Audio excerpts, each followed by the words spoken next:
Hey guys, Derek here, and I want to talk about exercise and high blood pressure.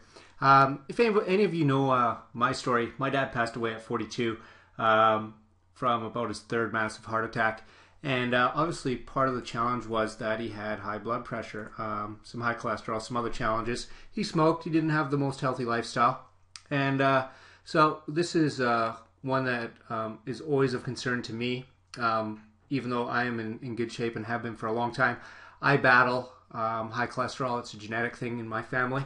And high blood pressure comes along with that. So I really wanted to just talk about high blood pressure and exercise and how those two work together and how you can manage your high blood pressure through exercise and a healthy lifestyle.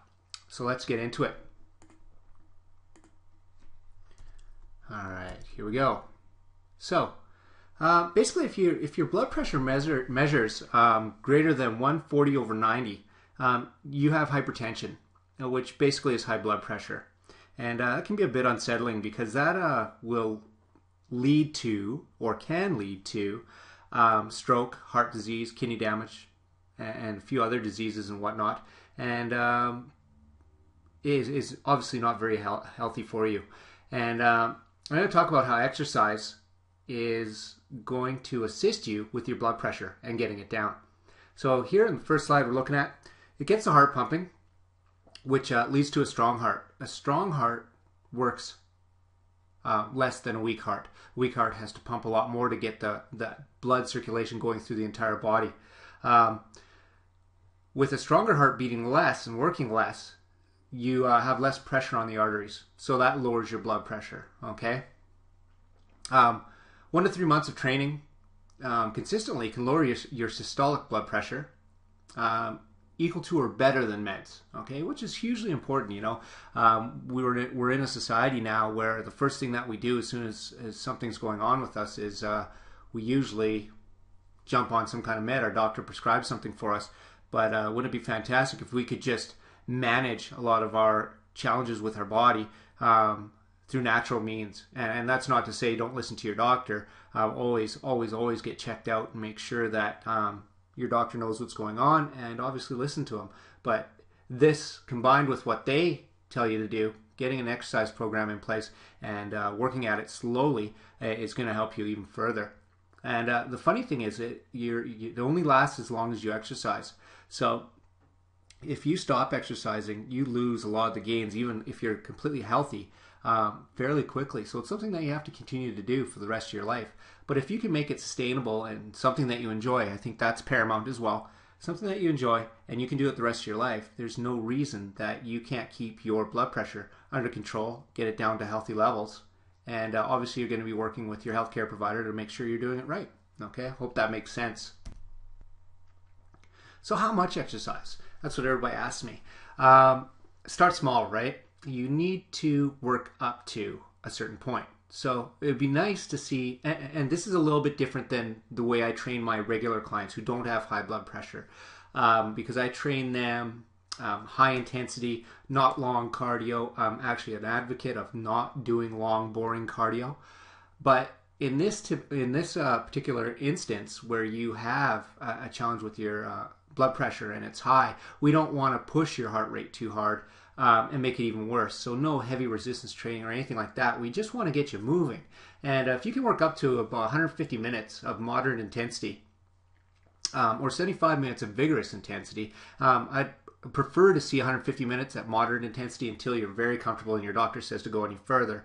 And a great way to do that is to break down that 150 minutes into 30-minute intervals, 5 days a week. Very doable. We've all got time in our day that we probably don't realize that we have. Many of my clients, and myself included, I like to get a workout first thing in the morning.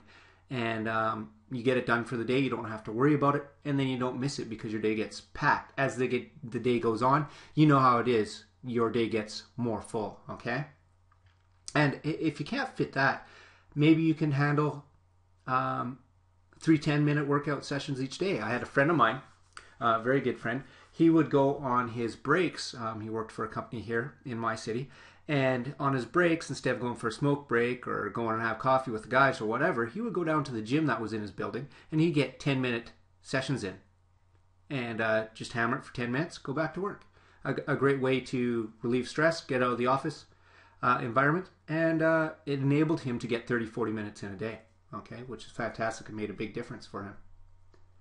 So hopefully that makes sense. What type of exercise? Okay, so again, I'm not a huge advocate of cardio, like just basic cardio, standing on a treadmill and walking, riding a bike for hours on end. But what we want to do if you have high blood pressure is work into more intense training.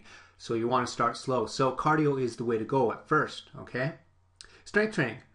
You can definitely lift weights. You don't want to be pushing it too hard. Just because, again, if you're doing a bunch of resistance training, you are going to have the potential for raising that heart rate, because a lot of people tend to hold their breath as well, which makes it worse. Flexibility exercises, stretching, yoga, stuff like that, fantastic. To control the blood pressure, though, cardio is of the greatest importance. It gets that heart rate up, gets the heart working, which in turn really starts to strengthen it and is going to help you with your blood pressure.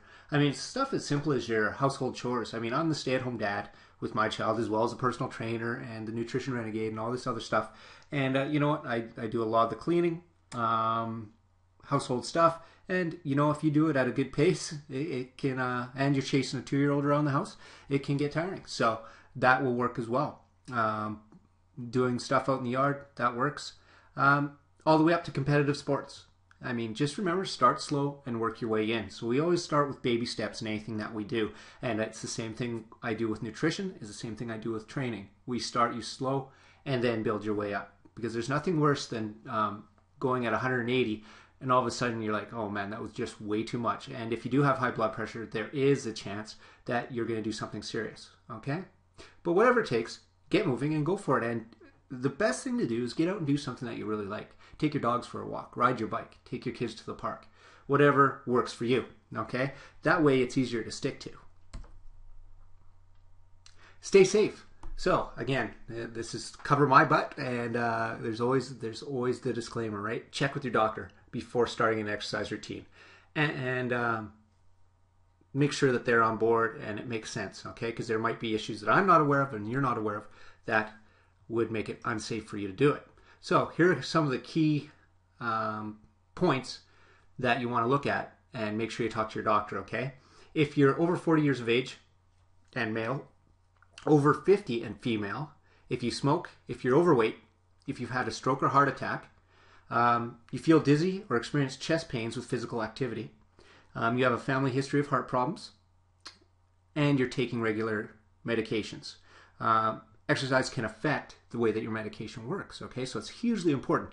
If you have any of this stuff, any one or more, then definitely check with your doctor. And you know what? It's always a good idea just to check with them. 9 times out of 10, doctor's like, yeah, that's not a problem at all. And you're on your way to training, all right? So hopefully that all makes sense. The more you train, the more you do some cardio, get that heart rate working up, and making that heart work harder is only going to bring your heart rate down. I know it kind of sounds counterintuitive, but a stronger heart doesn't have to pump as hard to get the blood to the body. All right? Hope that makes sense. And that's it for today. So if you have any of those symptoms, or if you think you might, go get it checked, and get out there and get busy and do something. Your body's going to thank you for it. You only get one. All right? Take care, guys.